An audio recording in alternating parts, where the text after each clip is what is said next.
Chào tất cả các bạn. Trinh đang làm trong cái ngành chăm sóc sức khỏe và làm đẹp, chuyên ngành về spa.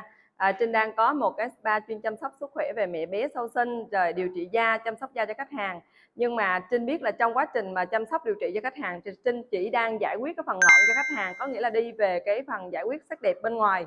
Nhưng mà cốt lõi của vấn đề của khách hàng nó đến từ bên trong. Do đó là cơ duyên Trinh bén duyên với ngành dinh dưỡng.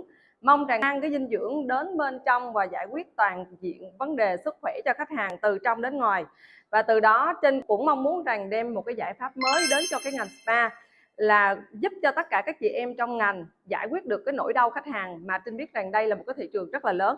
Đồng thời Trinh cũng mong muốn là tất cả các chị em cùng ngành với Trinh tăng thêm một cái nguồn thu nhập thụ động và thu nhập chủ động đến cho khách hàng, mang một cái giải pháp toàn diện cho khách hàng. Sắp tới thì cũng mong muốn là sẽ được hợp tác và làm việc đồng hành cùng với tất cả chị em trong ngành chuyên về spa. Xin cảm ơn.